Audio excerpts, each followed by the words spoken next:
கர்த்தர் சுத்த நாமத்திற்கு ஸ்தோத்திரம். இன்னைக்கு ஏசாயா 11வது அதிகாரம் 2வது வசனத்தை தியானிக்க இருக்கிறோம். ஏசாயா 11:2 ஜெபத்தோடு இந்த செய்திக்குள்ளே கடந்து செல்லும். ஆறுதலின் தெய்வமே உம்முடைய திரு சமூகம் எவ்வளவு இன்பமானது. ஆமென், எவ்வளவு இன்பமானது. ஆறுதலின் தெய்வமே உம்மிலே பலன் கொள்ளும் மனிதர் உம்முடைய சந்நிதியில் தங்கியிருப்போர் உண்மையிலே பாக்கியவான்கள்.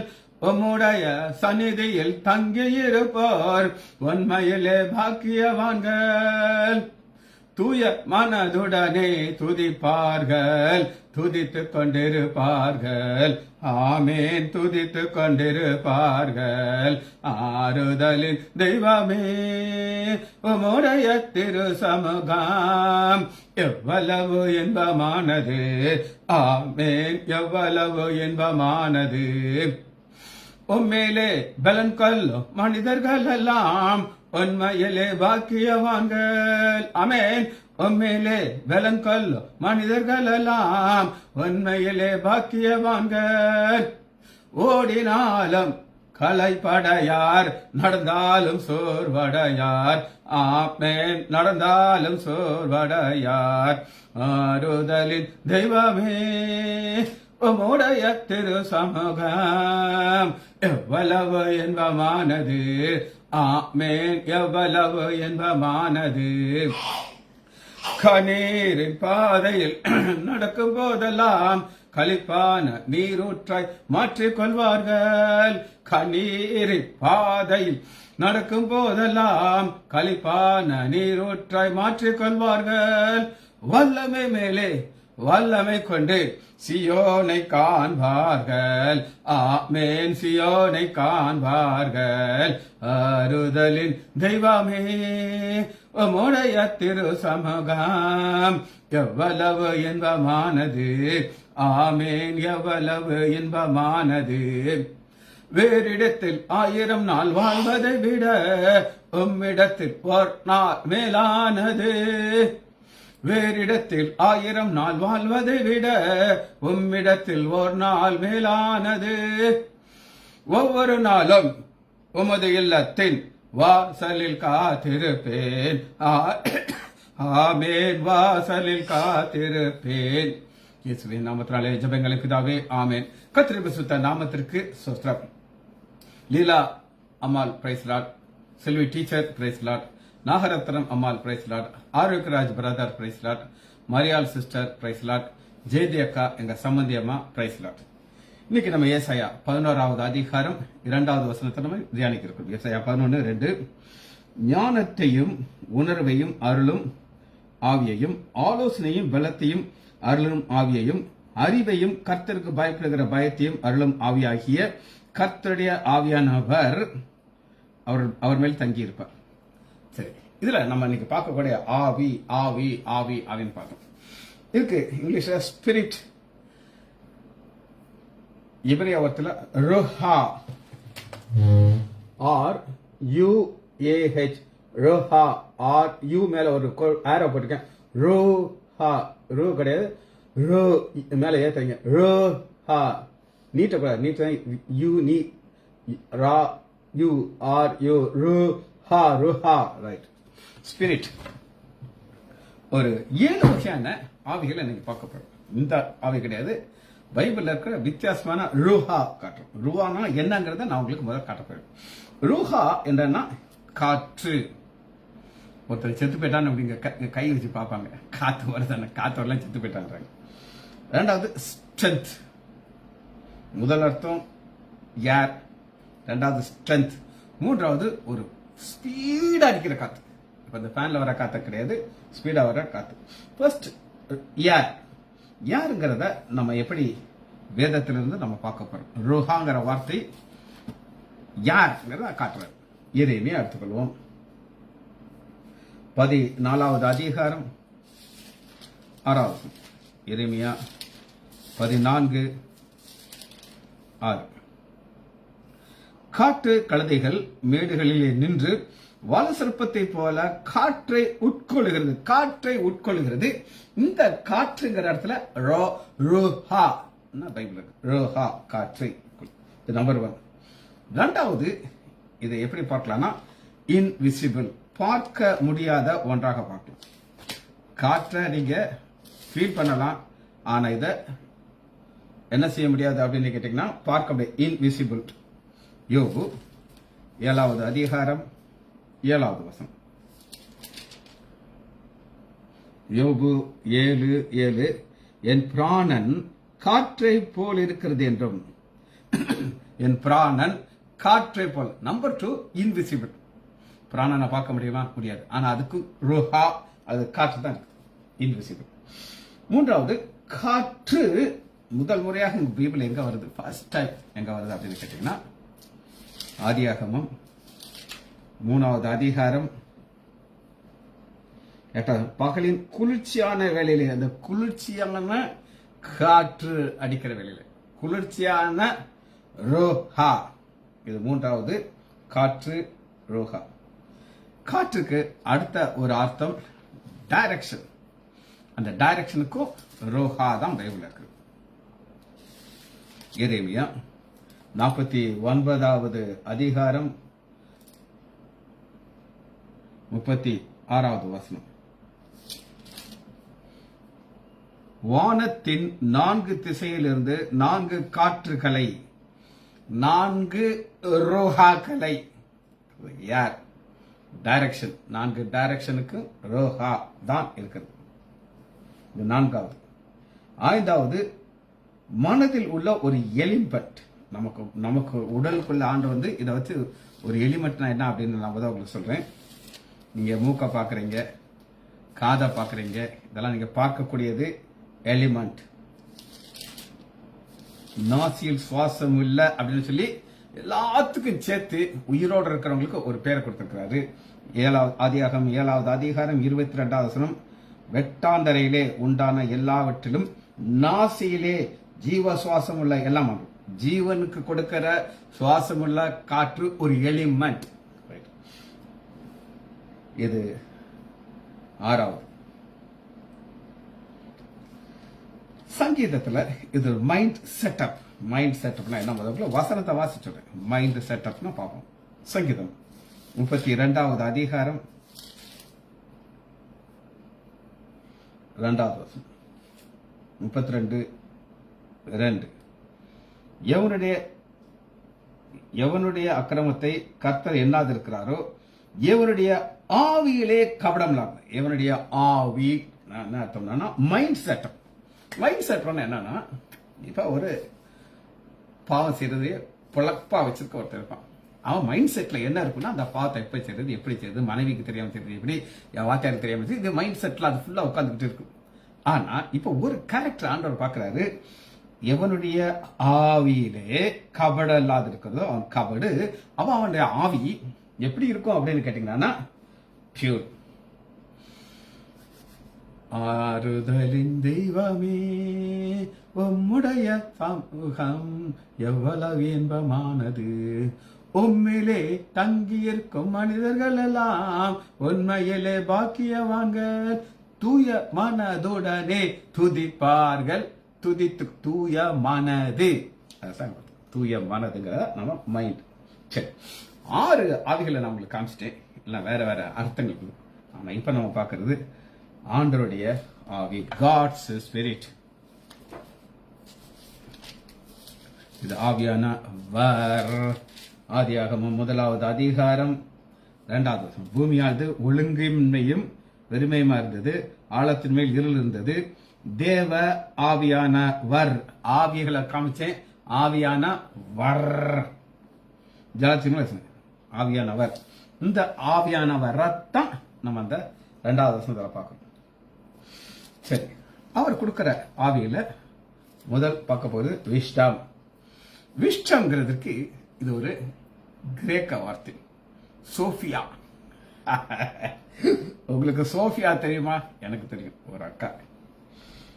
SOPHIA, Sophia. Wisdom SOPHIA, Sophia. சோஃபியாங்கிற பேருக்கு அர்த்தம் என்னன்னா, அந்த அக்காக்கு அனந்த ஞானம் இருக்கு. அப்படி இருக்கிறவங்களுக்கு தான் அந்த சோஃபியாங்கிற பேரை வைப்பார்கள். முதல்ல நம்ம பார்க்க போறது ஆண்டவருடைய ஞானத்தை பார்க்க போறோம். சோஃபியாங்கிறது ஒரு அர்த்தம். அது ஆண்டவருடைய ஞானத்தை நான் உங்களுக்கு காட்ட போறேன். ரோமர் 11வது அதிகாரம் 33 பவுல் இதை சொல்றாரு. அவருக்கு அந்த ஒரு பெரிய ஒரு அந்த ஆச்சரியத்தை படம்ல அந்த ஆங்கிறாரு. தேவனுடைய ஐஸ்வர்யம், ஞானம், அறிவு என்பவருடைய ஆழம். இந்த ஞானத்தை தான் பார்க்குறோம். சோஃபியா தெரியும். சோஃபியா நிறைய பேர் பார்த்துருக்கோம். அந்த சோஃபியாங்கிறதுக்கு விஷ்டம். ரைட். இது தேவனுடைய ஞானம். ரெண்டாவது, ஞானத்துக்கு ஏற்றபடி ஒரு வாழ்க்கைன்னு சொல்லி 2 கொரிந்தியர்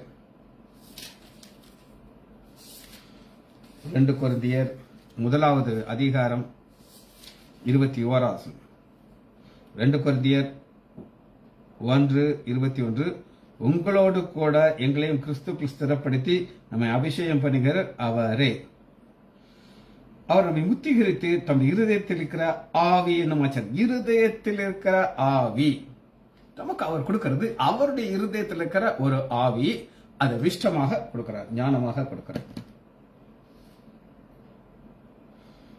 1 கொரிந்தியர் 1வது அதிகாரம் 21.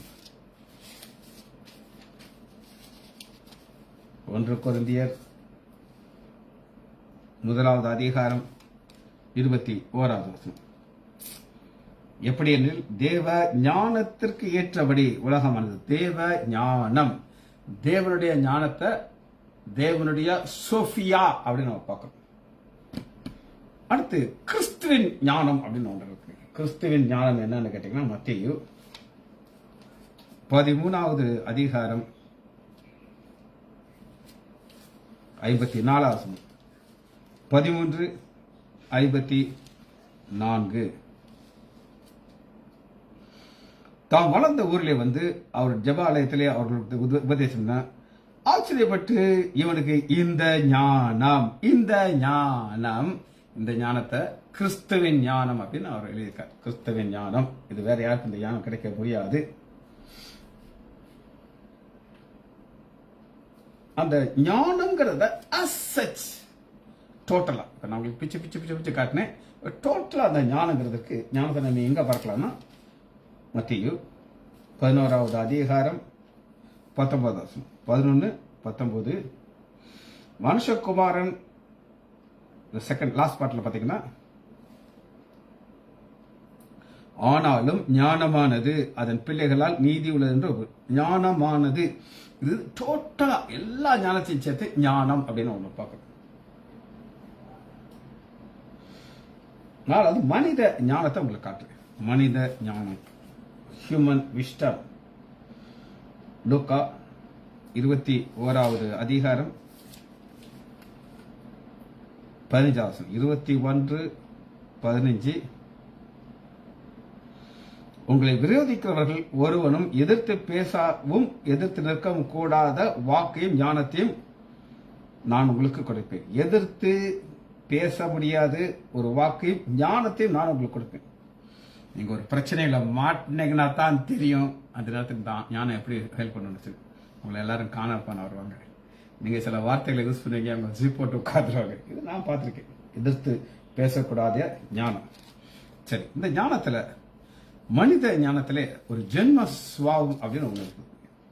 யாக்கோபு 3வது அதிகாரம் 3:15.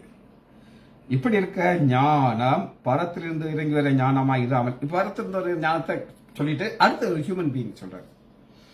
லௌகீக சம்பந்தமும் ஜென்ம சுபாவத்திற்குரிய பேய்த்தனத்திற்கு அடுத்தது. அப்ப ஜென்ம சுபாவத்திற்கு என்று ஒரு ஞானம் இருக்குது. அதுக்கும் சோஃபியா தான். ரைட். இதுல இன்னொரு காரியத்தை நம்ம பார்க்க போறோம். புரிந்து கொள்ற ஒரு தன்மையை பார்க்கிறோம். புரிந்து கொள்றது. ஏசாயா 11வது அதிகாரம் 2வது ஞானம், உணர்வு, அருளும் ஆவி, ஆலோசனை, பலன். இந்த ஆலோசனைங்கிறதுல அடுத்து நம்ம பார்க்கறதுனா புரிந்து கொள்றது. இது ஒரு கிரேக்க வார்த்தை pronounces PHRONE மேல ஒரு கோடு phronesis ஈய நீட்டி வாசிங்க phronesis SIS அண்டர்ஸ்டாண்டிங் புரிந்து கொள்ளுதல். இந்த அண்டர்ஸ்டாண்டிங் எல்லாருக்கும் கிடைக்காது. என்னை பார்க்க ஒரு பயங்கரமான ஒரு பிரில்லியன்ட் மேன் வந்தார். அவருக்கு நான் ஒரு எக்ஸசைஸ் சொல்லி கொடுத்தேன். இந்த காலை எப்படி வச்சுட்டு டாப் டாப் டாப் டாப் அவர் இப்படி ஃபுல்லாக அமுக்குறாரு, தப்பு தப்பாக செய்கிறாரு. பையன்ட்ட ஏப்பா நீ வந்து செய்யணும். அவன் பார்த்தான், அவனுக்கு டாக் டாக் டாக் டாக் நான் காலை அடிக்க அந்த குதியை கொஞ்சம் ரைஸ் பண்ணி அந்த முன்கால கீழே அடிக்கிற டாக் டாக் டாக் டாக். இவரும் முயற்சி பண்ணி பார்க்குறாரு, வரு ஏப்பா நீ உங்கள் அப்பா பெற சொல்லி கொடு அப்படின்னு அனுப்பி விட்டுட்டேன். அதாங்க அந்த அண்டர்ஸ்டாண்டிங், அதை புரிந்து கொள்வது ஃப்ரனோசிஸ் மைண்ட்.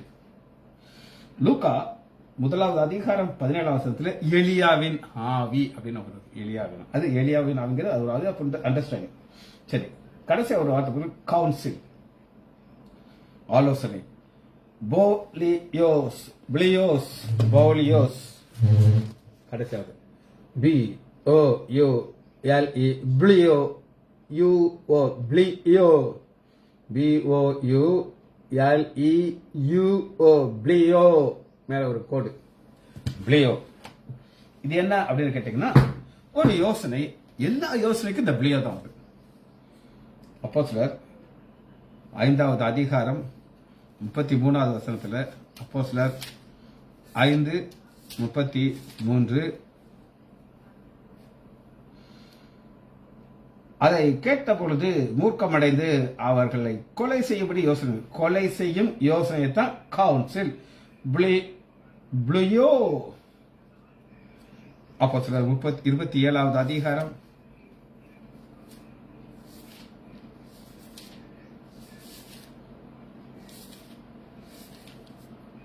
27:39. அப்பொழுது விடிந்த பொழுது கப்பலை ஓட்ட யோசனையாயிருக்கு. கப்பலை ஓட்ட ஒரு யோசனை தான் நம்ம பிளியோஸ். லாங்குவேஜ் பார்த்தாச்சு, நம்ம வார்த்தைக்குள்ள பார்க்க.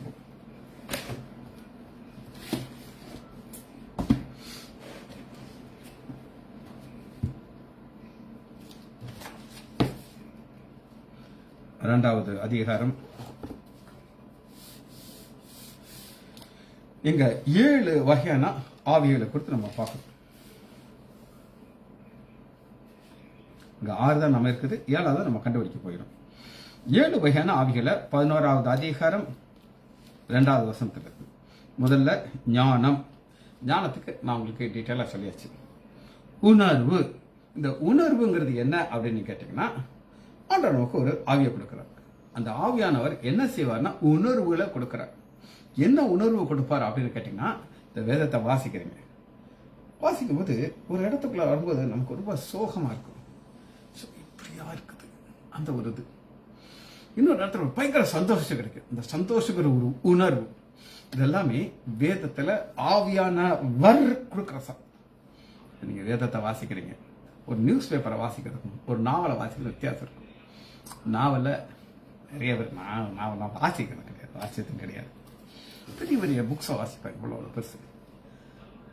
ஆனா அதை வாசிச்சு கடைசியில் என்ன கிடைக்குது சொல்லுங்க? ஒண்ணுமே கிடைக்காது. ஆனா இங்க நமக்கு என்ன கிடைக்குதுன்னா உணர்வு. 3வது ஆலோசனை. ஆலோசனை தான் ரொம்ப ரொம்ப முக்கியம். இப்ப நம்ம ஒரு டிசிஷன் எடுக்கிறோம், இன்னைக்கு நம்ம இதை எப்படி ஹேண்டில் பண்ண போறோம், இந்த பாவம் என்னை நோக்கி நெருங்கி வந்துகிட்டு இருக்கு, நான் எப்படி தப்பிக்கிறேன், இது வந்து எஸ்கேப் ஆகிறது எப்படி, நான் யாரு, எனக்கு இருக்கிற ஒரு ஸ்டேட்டஸ் என்ன, இதுல என்னுடைய வாழ்க்கையில அந்த ஆலோசனைங்கிற ஆண்டவர் சொல்வாரு. ஆலோசனை ஆண்டவர் கொடுத்துக்கிட்டே இருப்பாரு. ஆனா எப்ப கொடுப்பாரு அப்படின்னு கேட்டீங்கன்னா, ஆவியானவர் உங்க மேல அமர்ந்து இருக்க வேண்டும்.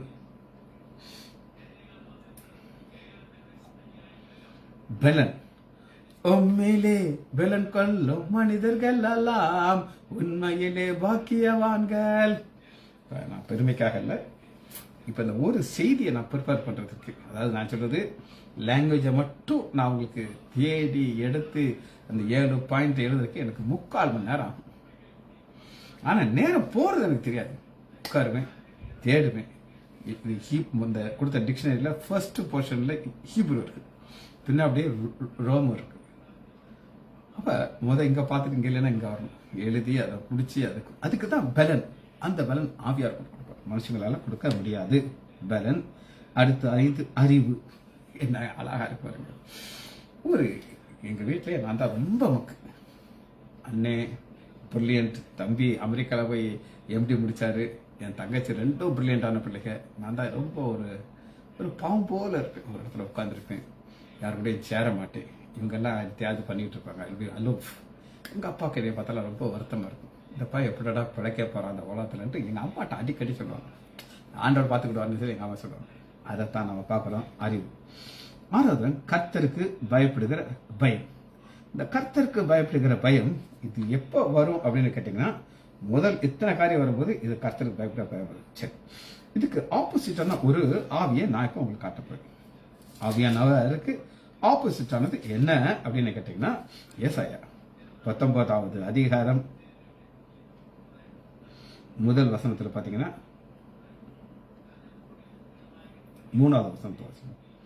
அதனாலே எகிப்தியருடைய ஆவி அவர்களுக்குள் சோர்ந்து போகும். எகிப்தியருடைய ஆவி. இந்த எகிப்தியருடைய ஆவி குறித்து ஒரு கையில் வச்சுக்கோங்க. ஏசாயா 45வது அதிகாரத்தில்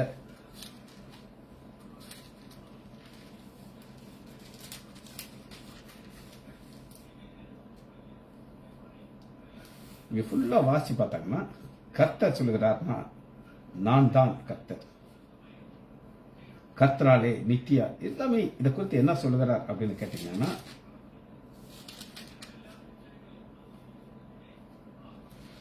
இவங்க சிறையிருப்புக்கு போயிட்டு திரும்ப வர்றாங்க. வரும்பொழுது யூதர்களுக்கு ஒரே கடவுள், ஆனா அந்த எகிப்தியருக்கு பாபிலோனிற்கெல்லாம் பல கடவுள் இருப்பாங்க.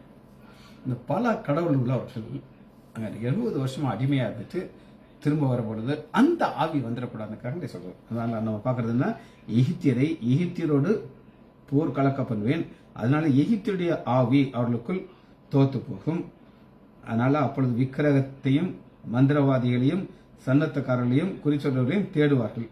நான் எகிப்தியரை எல்லாத்தையும் ஒரு ஆவி, அது எகிப்தியருடைய ஆவி. இதை நீங்க புரிந்து கொள்ளணும். 42வது அதிகாரம் 1வது வசனத்துல இதனுடைய கண்டினியூட்டி அப்படியே பார்த்துட்டே வர்றாங்க. நம்ம பார்க்கிற 11வது அதிகாரத்துல உள்ள ஒரு கண்டினியூவேஷன் 42வது அதிகாரத்துக்கு வருது பாருங்க. அப்படி கனெக்ட் ஆகி வருது பாருங்க. முதல் வசனத்துல இதோ நான் ஆதரிக்கிற என் தாசன். ஆண்டவராக இயேசு கிறிஸ்துவ முதல்ல நம்ம பார்க்கும்போது எப்படி பார்க்கலாம் அப்படின்னு நீங்க கேட்டீங்கன்னா, 11வது அதிகாரம் முதல் வசனத்துல ஈசா என்னும் அடிமரத்துல ஒரு துளிர் தோன்றி அதை கிளை எழுப்புது. அந்த கிளைக்கு இந்த ஞானத்தெல்லாம் கொடுக்கிறாரு, 7 ஞானத்தை கொடுக்கிறாரு. இப்ப அதே சேம் பர்சனா தாசன் அப்படின்னு, நான் தெரிந்து கொண்டவரும் சோசன் பர்சன், என் ஆத்மாவுக்கு பிரியமானவரும் இவரே, என் ஆவியை அவர் மேல் அமர பண்ணுவேன். அவர் புறஜாதியருக்கு நியாயத்தை வெளிப்படுத்துவார்.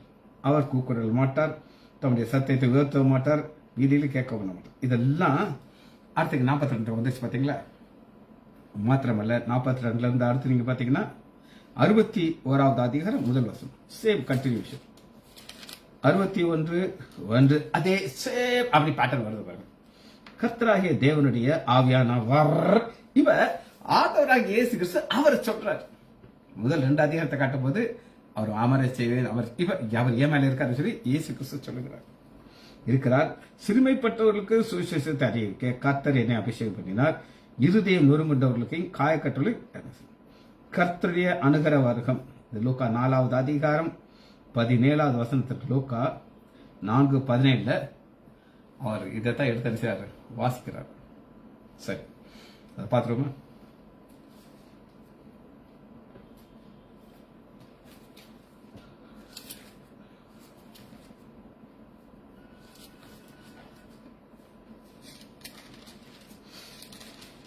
லூக்கா 4வது அதிகாரம்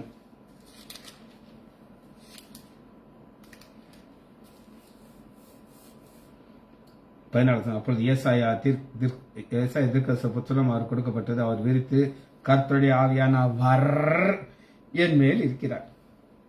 அப்படி அழகா அந்த அதிகாரத்தை சொல்றாரு. தரித்திரருக்கு சுவிசேஷத்தை பிரசிக்க போனும், என்னை அபிஷேகம் பண்ணினார், இருதயம் நறுங்குண்டவர்களை அப்படின்னு செய்த வாசிக்கிறார். ரைட், இதுதான் அதனுடைய கண்டினியூட்டி. இந்த ஆவியானவர் இயேசு கிறிஸ்து மேல தான் நம்ம பார்த்தோம். ஆனா அவர் ஒருத்தருக்கு மேல இல்ல, மற்றொரு மேலே வருவார். என்னாகமம் 11வது அதிகாரம் 25வது வசனத்துல, என்னாகமம் 11:25, கர்த்தர் மேகத்தில் இறங்கி அவனோடு பேசி அவன் மேலிருந்த ஆவியாகிய மோசே மேல இருந்த ஆவிய அந்த 70 மேலும் வைத்தார். அந்த 70 அந்த ஆவி அவர்கள் மேலே வந்து தங்கின மத்தியில் தீர்க்கதரிசனம் சொன்னார்கள், சொல்லி ஓய்ந்தார்கள். ரோஹா மோசே மேல இருக்குது, இப்ப 70 கர்த்தர் நமக்கு இருக்குது. ரைட், இது ஒரு டிரான்ஸ்பர்மேஷன். வேதத்தில் முதல் முறையாக எங்க பார்க்கலாம் அப்படின்னு கேட்டீங்கன்னா, புதிய ஏற்பாட்டில், பழைய ஏற்பாட்டில், புதிய ஏற்பாட்டில் மத்தேயு 3வது அதிகாரம் 16வது, மத்தேயு 3:16, இயேசு ஞானசானம் பற்று ஜாலத்திலிருந்து ஏறியவுடனே வானம் திறந்தது, தேவ ஆவி, தேவ ரோஹா புறாவை போல் இறங்கி தம்மில் வருவதை கண்டார். புதிய ஏற்பாட்டில் ஃபர்ஸ்ட் நமக்கு பார்க்கிறோம். Right, good. லூக்கா 2வது அதிகாரம் 40வது.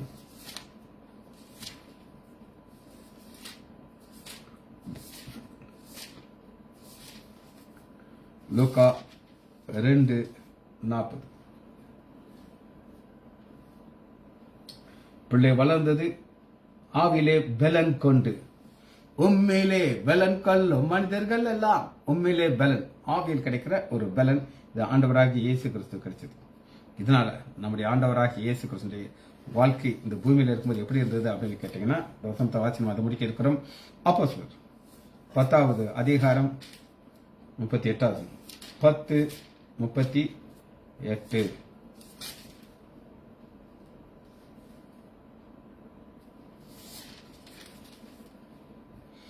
நாசரேயனாகிய இயேசு தேவன் பரிசுத்த ஆவியினாலும் வல்லமையாலும் அபிஷேகித்தார். அவரோடு கூட இருந்தபடினாலே அவர் நன்மை செய்வதாகவும் பிசாசின் வல்லமைகளை அகப்பட்டால் யாரும் கூட சுற்றித் இருந்தார். ஆவியானவர் கூட இருக்கும்போது இத்தனை ஆசீர்வாதம் கிடைக்கும். ஜெபிப்போமா. மகா இரக்கமும் கருணையுள்ள பிதாவே, உம்மை துதிக்கிறேன் ஐயா. நன்றி நன்றி. 11வது அதிகாரத்தில் இருக்கிற ஆழத்தை எங்கள் ஆவியானவர் எங்களுக்கு போதிக்கிறதுக்காக நன்றி ராஜா. பிள்ளைகள் ஒவ்வொருவரையும் என் ஆண்டவராகிய இயேசு கிறிஸ்துவின் நாமத்தினாலே ஆசீர்வதிக்கிறேன். இயேசுவின் நாமத்தினால் ஜெபங்கள் பிதாவே. ஆமேன், ஆமேன், ஆமேன்.